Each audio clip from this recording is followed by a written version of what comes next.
What happens when old age arrives and you realize your children are still living their lives, while you are left waiting for a call that no longer comes the way it used to?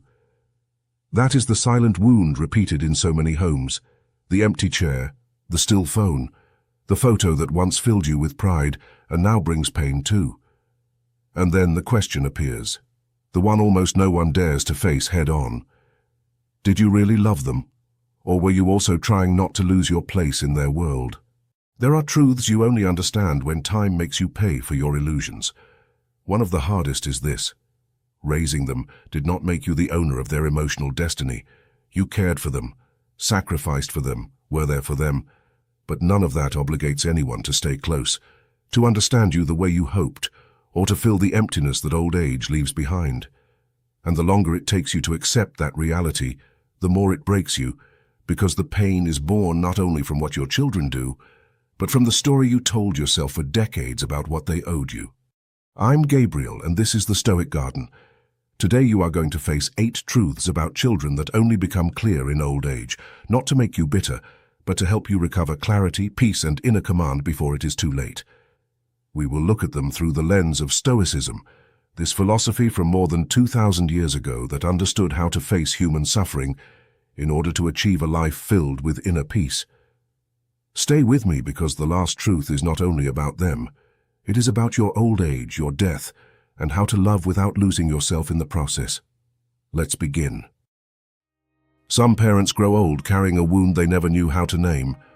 It is not exactly abandonment, not exactly ingratitude, and not simple sadness either. It is something deeper, the silent blow of discovering that what they cared for so devotedly never truly belonged to them. For years they confused love with continuity, presence with automatic loyalty, closeness with a kind of emotional right that time sooner or later ends up denying. And that is why this first point is not only about children, it is about the inner collapse that happens when you finally understand that you brought lives into the world, but you were never the owner of their path. Motherhood and fatherhood are often lived as an extension of one's own body, one's own name, and even one's own story. Years of health, energy, money, sleepless nights, and sacrifice are poured in. And without realizing it, a dangerous idea settles somewhere in the soul. After everything I did, I deserve a guaranteed place in their life. That is where the trap begins, because raising a child does not guarantee belonging. Giving does not buy permanence. Loving does not sign contracts. The irony is that many people discover this too late, when they no longer have the strength they once had and the house starts giving back an echo they never expected to hear.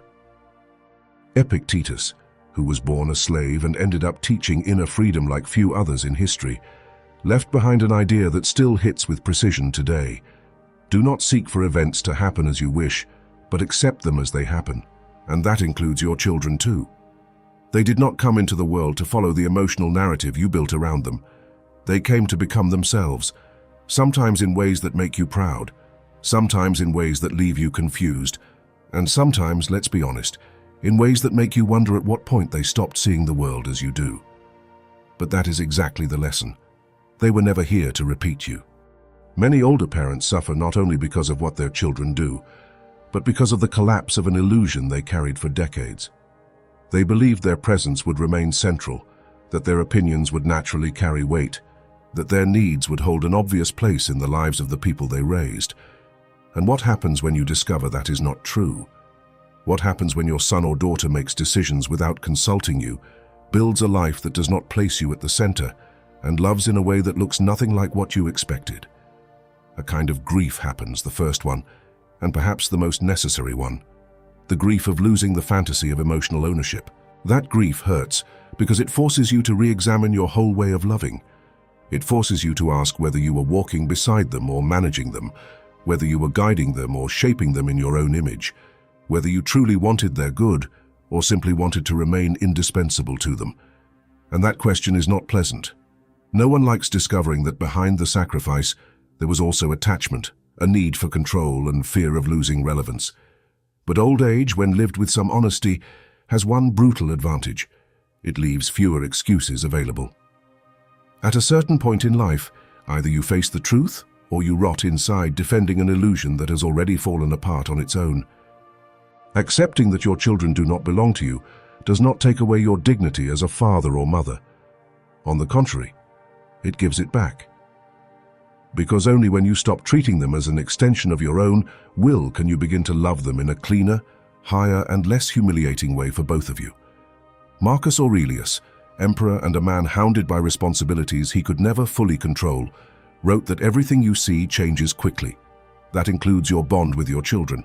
That includes the way they need you.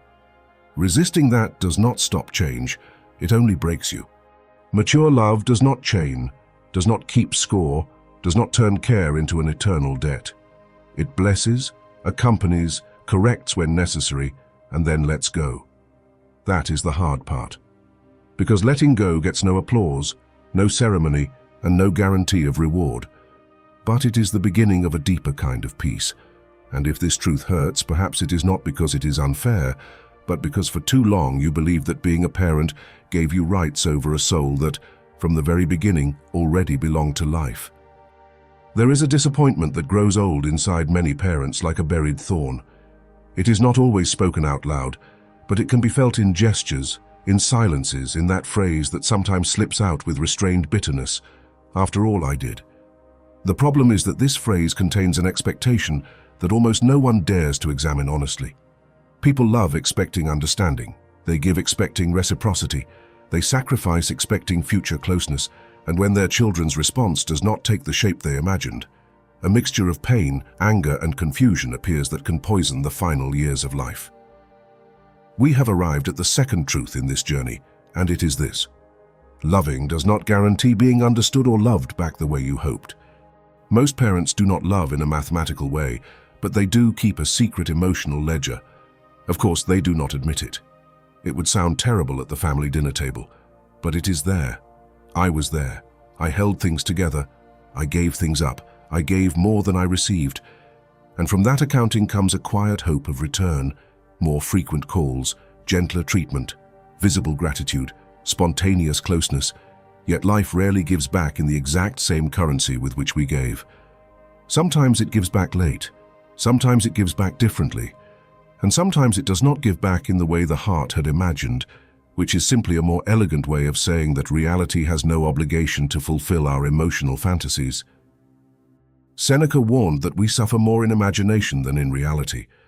On this subject, that line lands like a hammer, because much of the pain is born not only from what your child does or fails to do, but from the inner script you built over the years about how they were supposed to love you back.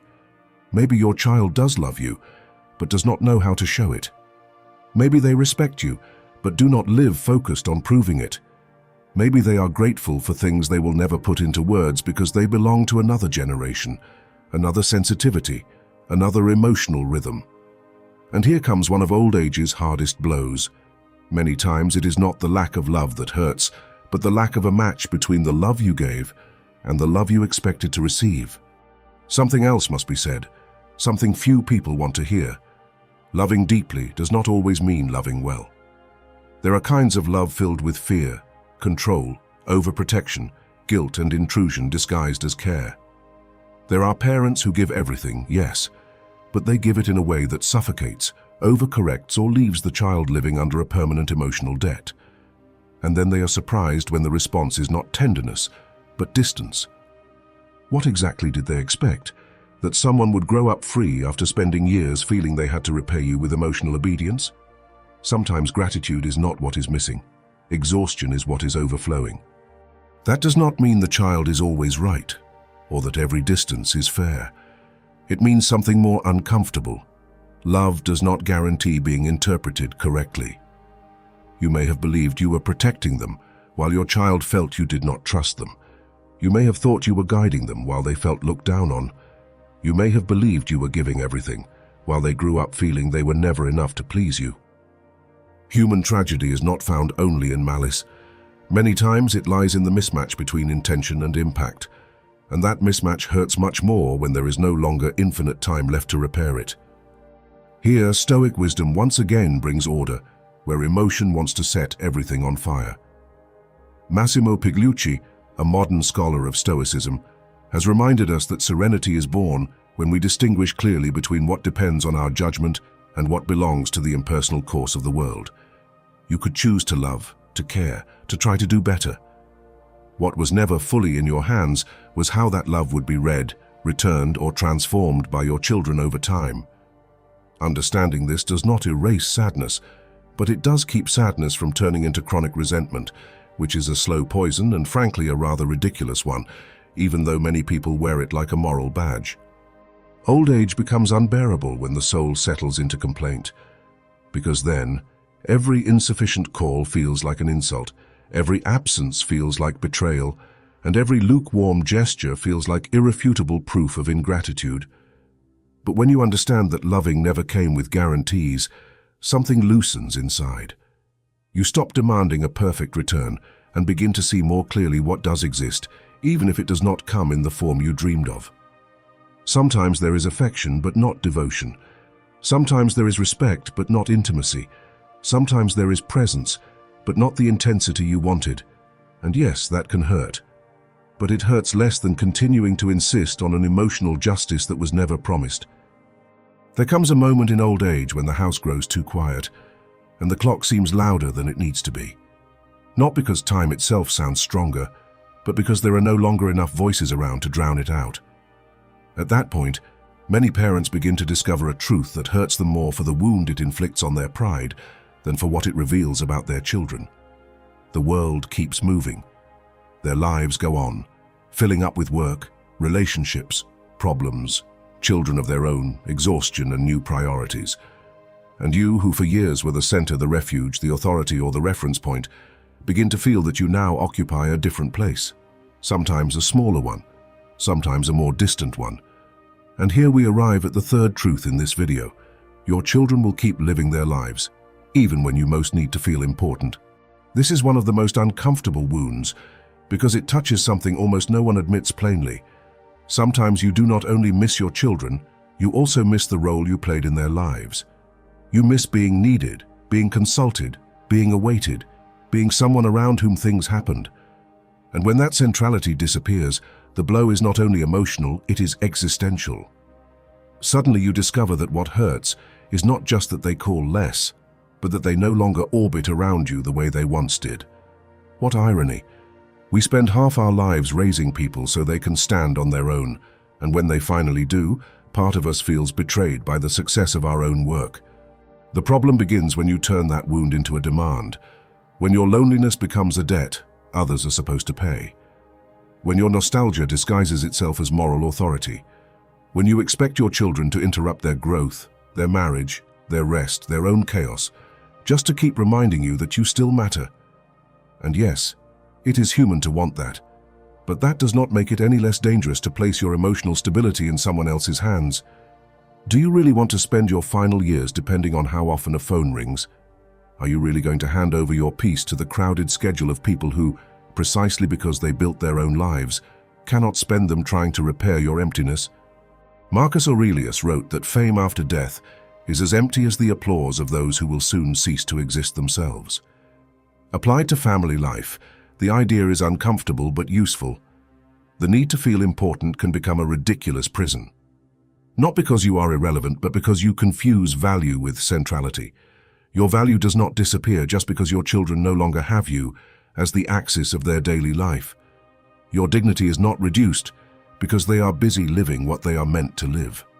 What disappears is something else, the illusion of permanence in a place that life by nature eventually redistributes.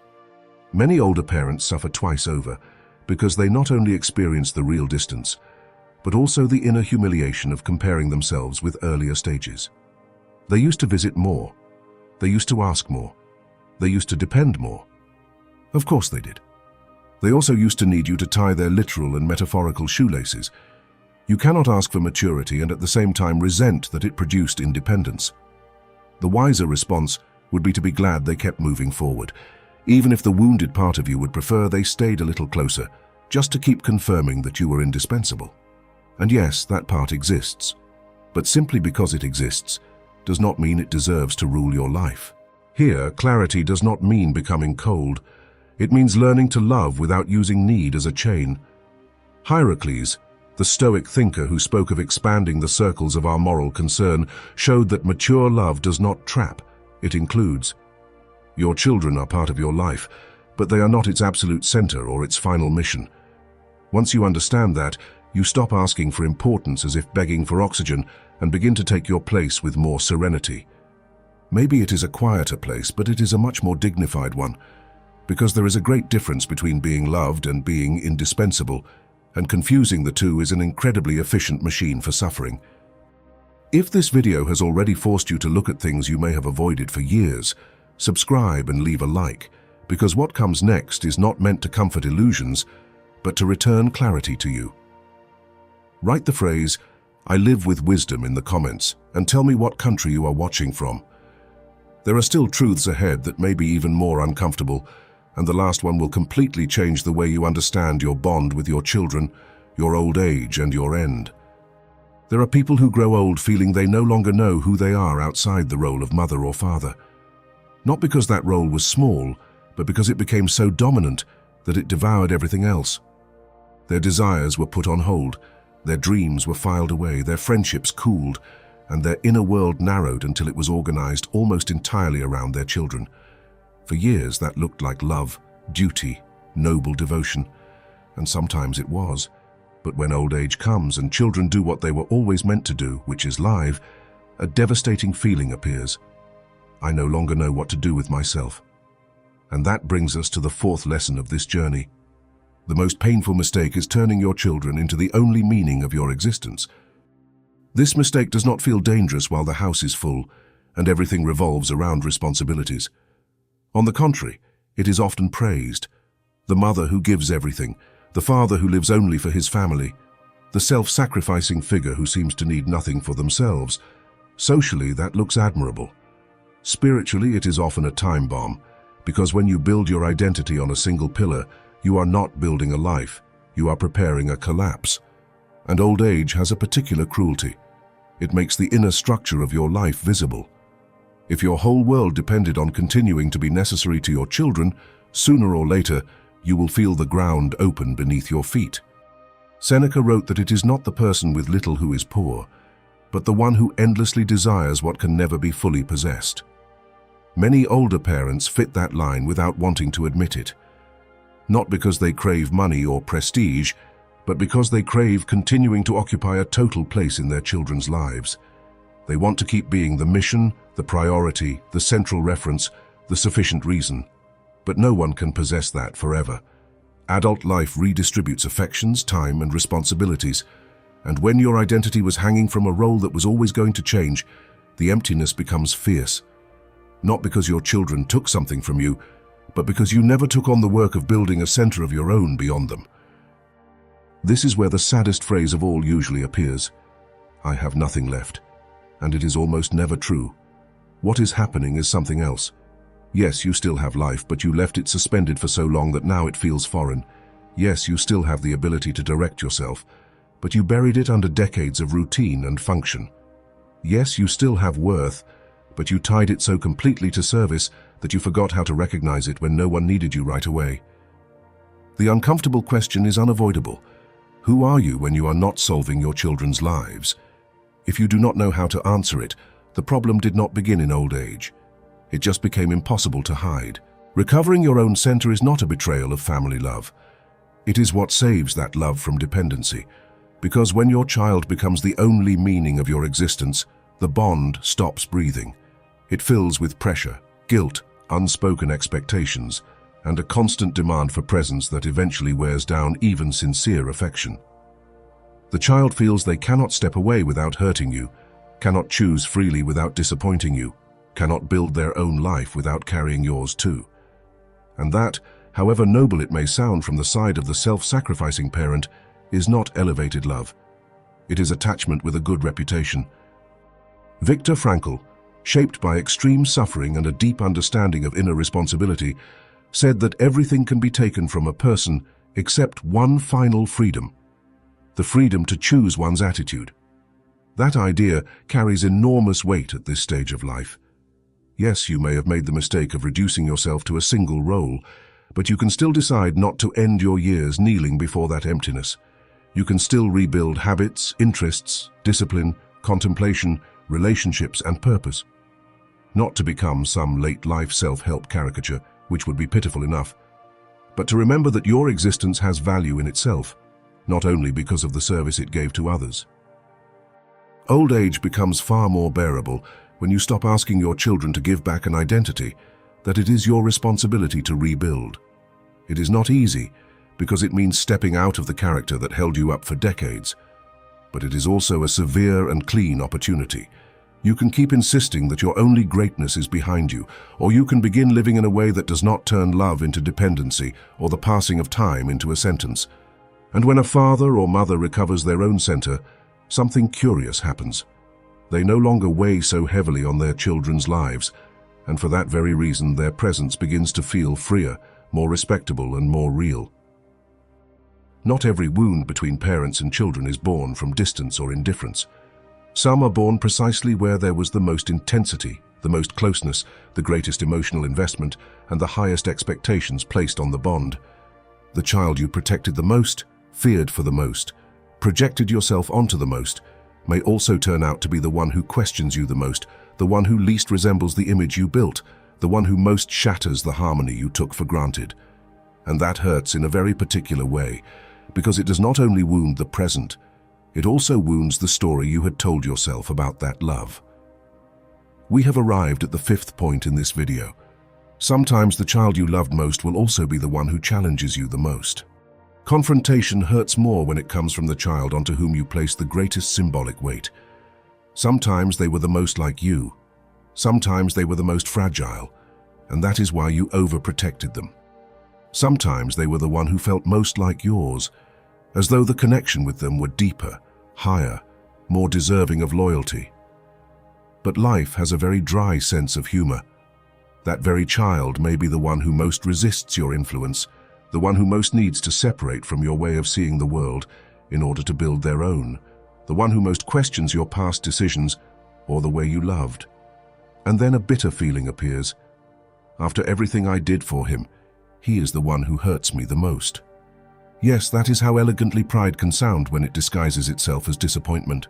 Very often, conflict between generations does not have a clear villain. It has different histories, incompatible emotional languages, different ideas about freedom, duty, sacrifice, and affection. You may believe you were correcting. Your child felt invalidated. You may believe you insisted out of love. He remembers it as intrusion. You see yourself as someone who held the family together. He may see you as demanding, harsh, or incapable of listening. And here comes an uncomfortable but necessary question. Could it be that part of what you now call ingratitude is also the result of wounds you never wanted to face because it suited you to keep feeling like the only victim? That does not mean accepting every form of disrespect or turning the father or mother into the automatic culprit for everything. That trend of reducing complex relationships to simplistic slogans is childish enough already. It means recognizing that the most intense bonds are also the ones most prone to friction, because what collides there is not only behavior, but identities, memories, emotional debts, and struggles for autonomy. Musonius Rufus, a Stoic teacher of austere life and practical character, taught that adversity does not destroy the virtuous person, but gives them the field needed to exercise their character. And few adversities test character more than being challenged by a child you deeply loved. The great danger here is turning pain into fixed bitterness, beginning to tell yourself the story in a way that confirms only one thesis: I gave too much and got stabbed in return. From there, you no longer listen, no longer qualify, no longer understand. You only collect evidence of your own tragedy.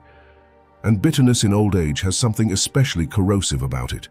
It becomes identity. The person stops being someone who is hurt and becomes someone settled inside the wound.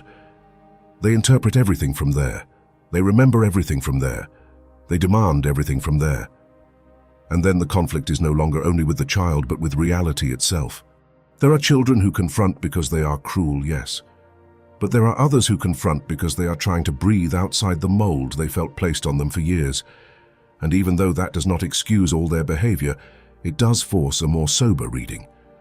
What do you prefer? Preserving the image of yourself as the flawless father or mother, or gaining a deeper understanding of the real bond standing before you? Because sometimes the price of continuing to believe you are completely innocent is losing the last opportunity to relate truthfully. Not through fantasy, not through nostalgia, not through moral superiority, through truth. Dignity is not found in winning the inner argument or in collecting emotional payment for everything you gave. It lies in carrying the pain without turning it into poison, in setting limits when necessary, in recognizing your own mistakes without degrading yourself, and in accepting that love between parents and children does not always appear in the form of harmony. Sometimes it takes on the uncomfortable face of confrontation. And if you can pass through it without self-pity or blind pride, that same wound can stop being a sentence and become a more mature way of seeing the child you actually have, not the child you imagined. Many older parents live hanging on to a secret hope they rarely confess clearly. They are not waiting for some spectacular miracle. They are waiting for something far more ordinary, and for that very reason far more cruel. A call that comes exactly when they need it most. A visit that repairs an entire week of emptiness. An attitude that finally makes them feel that everything was worth it. They leave their peace suspended from small gestures coming from others, as if the soul could be put on hold until other people behave the way one needs them to. And so months go by, sometimes years. That is why this sixth principle is so decisive. Peace does not come when your children change, but when you stop demanding that they fill your emptiness. The problem is not in wanting closeness. That is human. The problem begins when you turn that desire into a condition for being okay. When your emotional balance depends on someone writing to you, visiting you, prioritizing you, or treating you exactly the way you imagine they should. At that point, you are no longer loving. You are handing over your center. And handing over your center to your children is a refined form of emotional slavery, even if it is wrapped in tender phrases and family photo albums. Because deep down, you're telling them something you may never actually say out loud but still communicate. My well-being depends on what you do with me. Epictetus was brutally clear about this. It is not events themselves that disturb people, but the judgments they form about those events. Your child may take a long time to call, may be distant, may not give you the place you wish they would. That hurts, yes, but the suffering multiplies when you add an absolute interpretation to that fact. I do not matter to them. My life no longer has value. Everything I gave was useless. Do you see the trap? The fact wounds. The judgment throws the whole inner world into disorder. And then you are no longer living the present reality, but a mental story built on lack, wounded pride, and the need to be repaired. There is an irony here that is worth facing without dressing it up. Many parents say they only want love, but what they are really waiting for is anesthesia. They do not so much want a new and clearer relationship with their children. They want certain acts of attention to numb the emptiness they never learned to work through within themselves. They want the visit to cover the loneliness, the call to cover the sense of irrelevance, the affectionate gesture to cover old wounds of identity loss or fear of death. That is too much weight for a child, even a well-meaning one. No one can steadily fill a void that belongs to someone else's inner work. And when you try to make them do it, the relationship ends up bent under an unfair burden. Serenity begins somewhere else. It begins when you accept that your emptiness is yours, not to punish yourself with some theatrical self-sufficiency, but to recover command over your inner world. Ralph Waldo Emerson, deeply influenced by Stoic ethics, wrote that nothing can bring peace to a person except themselves, when they decide to remain faithful to their own inner law. That line is uncomfortable because it dismantles the wounded heart's favorite fantasy, that the solution will come from outside. No. What comes from outside can accompany, relieve, beautify, even comfort for a while. But lasting peace demands more serious work, ordering the mind, clearing away expectations, disciplining interpretation, and stopping the habit of begging the world to return a fullness you neglected to cultivate. This does not make you cold or distant. It makes you freer. You can appreciate a visit without turning it into an acquired right. You can rejoice in a call without making it the measure of your worth. You can miss them without falling into humiliation. You can love without turning that love into a system of emotional dependency. And then something important happens. You stop relating to your children from urgent need and begin to relate to them from a cleaner presence, less burdened, less devouring. You no longer see them as emotional lifeboats, but as people with whom you share a real, valuable, and necessarily imperfect bond. Peace will not arrive on the day your children become exactly what you want them to be. That day probably does not exist. It will come, if it comes at all, when you give up chasing that illusion and take back command of your inner life. When you understand that emptiness is not solved by demanding more from other people, but by building more solidity within yourself. And that, painful as it may be to accept, is one of the few truly liberating things old age can still give you. Because from there you no longer beg for peace. At last you begin to embody it. There is a form of love in old age that becomes especially sad. The love of the father or mother who tries to keep taking up space in their children's lives at the cost of completely abandoning their own.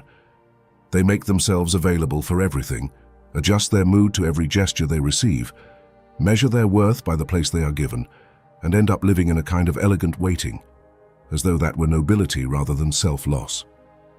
But there comes a point when clarity forces you to look higher. You're not here to hold on, to monitor, or to compete with the life your children must live. You're here for something else. We have reached the seventh truth of this journey. Your final mission is not to hold on to your children, but to bless their path without disappearing from your own. Blessing does not mean approving everything, or always staying silent. Nor does it mean turning yourself into a decorative figure who smiles while slowly fading from the picture just to avoid bothering anyone. Blessing, in the highest sense, means stopping the fight against the fact that your children have a destiny of their own. It means not using love as a rope, not placing guilt where there should be freedom, not demanding proof of loyalty by expecting them to live smaller lives than they could. And at the same time, it means not giving up on continuing to be someone with direction, judgment, presence, and inner life. Because disappearing for them is not wise love. It is a slow form of self-annihilation with an excellent reputation in families. Many parents confuse companionship with occupying the center. They want to be present, but deep down they also want to remain decisive, consulted, influential. When that does not happen, they feel pushed aside. But elevated love does not need control in order to remain love.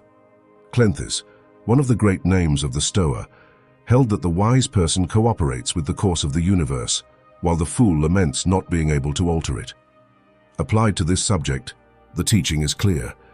Cooperating with your children's growth is far nobler than resisting it out of fear of losing your place. The second is born from attachment. The first is born from inner greatness. Here a decisive question appears. Can you sincerely rejoice in your children's path without turning that joy into a renunciation of yourself? Because one thing is not to control, and something very different is to fade away. There are parents who, in the name of sacrifice, end up emptying themselves completely. They stop cultivating friendships, habits, interests, discipline, mental health, even practical dignity, and then expect their children to fill the enormous hole that remains. A bad strategy, quite unfair too. Your children do not need an elegant martyr. What they need, if anything, is a father or mother who has learned to love without invading and to stand on their own without becoming a constant emotional burden. Wise old age does not compete with the new priorities in a child's life. It does not try to win their time through guilt, their affection through pressure, or their obedience through moral debt. It offers something rarer and more valuable, a calm presence, a word that guides without imposing, a bond that does not tighten, a love that does not demand center stage in order to keep existing. And paradoxically, when a father or mother reaches that way of being, they become far more respectable, because they no longer project emotional hunger. They project depth, steadiness, freedom, and that carries more weight than any demand ever could. There is also something deeply dignified about continuing to inhabit your own path while accompanying theirs, continuing to learn, to order your soul, to care for your body, to refine your character, to widen your vision, to reconcile with parts of life you may have left abandoned. Not to send a message to your children, which would be a rather clumsy way of still depending on them, but because your existence did not end when they grew up. Your story does not become secondary just because theirs moves forward. Your worth does not retire emotionally. You still owe yourself a way of living that honors what you have been without becoming imprisoned by it. Blessing their path without disappearing from your own is at its core a higher form of love. It does not compete, does not blackmail, does not victimize itself, does not demand to be the center in order to feel legitimate.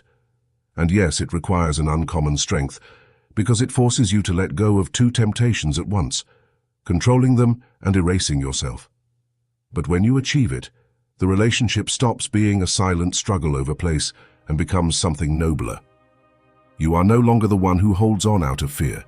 You become the one who walks beside them with dignity while continuing down your own path with your back straight. At the end of everything, beneath the calls, the visits, the old wounds, and the unmet expectations, there is a deeper fear that many parents barely dare to touch. It is not only the fear of being left alone, it is the fear of leaving a child in this world without your presence, without your voice, without that part of the story that only you could hold. And the closer the awareness of your own finitude comes, the more urgent this silent question becomes: how do I leave without feeling that I am abandoning them? We have arrived at the eighth and final truth of this video, and perhaps the highest of all. Memento mori, preparing to die, is also teaching your child how to live without you. Most people avoid thinking about this because it feels dark, defeatist, almost like a betrayal of love. But Stoicism understood something our age tries to dodge with entertainment and denial. Remembering death is not morbid, it is clarifying. Pierre Hadot explained that remembering finitude is not meant to crush a human being, but to order their priorities. And in the relationship with children, that clarity has immense power. Because once you accept that you will not always be here, the way you love changes, the way you speak changes, the way you correct changes, and even the way you say goodbye changes long before the final day arrives. Preparing to die does not mean turning into a sad shadow who repeats solemn speeches at every family meal. It means doing something more serious, stopping the use of your presence as an eternal crutch. It means helping your children stand without you, not only in practical terms but inwardly as well. What are you teaching them through the way you grow old? Are you teaching them to depend emotionally on your permanence? Or are you teaching them, through your steadiness, that true love does not collapse when it changes form? Because that is the final lesson a father or mother can pass on. Not how to avoid loss, but how to move through it without losing oneself. Epictetus left behind a hard but deeply clear line: do not wish for your child, your friend, or your partner to be immortal, but for your will to be prepared to accept their mortal condition. Most people hear that and think of the death of the other person. But it applies to your own as well. Your child needs, even if they never say it, to see in you a more reconciled relationship with the end.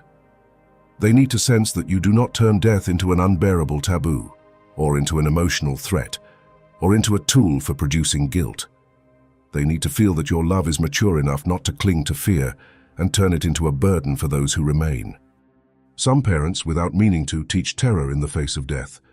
They cling desperately, dramatize every fragility, and turn their departure into an anticipated wound that dominates the whole relationship.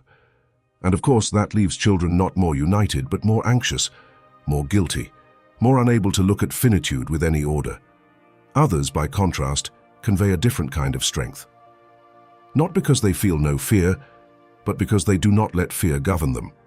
They put in order what must be put in order, say what must be said, repair what can still be repaired, simplify what is unnecessary, and remain present without theatrics. That way of dying begins long before the final breath. It begins in the way you live your final years.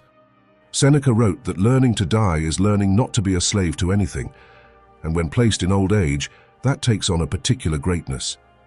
When you accept the end, you stop begging for an impossible permanence. You stop demanding that your children save you from the common law of life. You stop using their presence as anesthesia against the idea of disappearing. Instead, you focus on something more dignified, leaving them a mark of clarity, strength, and unchained love. Not only tender memories, but example too, the example of someone who knew how to face the inevitable without collapsing into indignity. Memento mori. Remember that you are going to die. Not to live in fear, but to love more truthfully, speak with less noise, forgive with less pride, and let go with less resistance. That will perhaps be the final teaching your children will understand much later, that your love did not consist in holding on to them until the last instant, but in preparing them, even through your departure, to keep living with firmness. And when a father or mother achieves that, death no longer feels like an absolute abandonment. In a strange and elevated way, it becomes the final lesson of love. If you have made it this far, you are not one of those who grow old hiding behind sweet excuses or comforting illusions. Most people would rather keep blaming their children, time, ingratitude, or bad luck than face a more demanding truth. Love also requires clarity, and old age also demands inner courage. You have already seen something many people avoid until their very last day. Now only one real decision remains: keep living from lack, complaint, and dependency, or embrace a higher, steadier, and more dignified way of loving your children and inhabiting your own life. But understanding it is not enough. Hearing these words changes nothing if once this video ends, you go back to waiting for others to do the inner work that belongs to you. That is why I want you to leave a visible mark of that decision. Write the phrase, "I love them, but I do not lose myself," in the comments, and tell me what country you are listening from. Do not do it as just another internet routine. Do it as a public declaration of the kind of father, mother, or human being you choose to be from this day forward. I'm Gabriel, and this is the Stoic Garden. This channel does not exist to entertain people looking for easy comfort, but to accompany those who are willing to recover direction, dignity, and inner peace in the middle of life's most human trials. We are not here to decorate pain with soft phrases, but to transform it into awareness, character, and truth. And if this video stirred something deep in you, share it with someone who needs to stop loving from attachment and start loving from clarity. Subscribe and become part of this community of people who have chosen to grow old with more wisdom than resentment, with more truth than self-deception. And do not leave just yet, because this path does not end here. The next videos can help you go even deeper into the loneliness, detachment, dignity, and inner strength you need to live this stage of life with your head held high. What began today was not a simple reflection. It was a different way of looking at life before it becomes too late.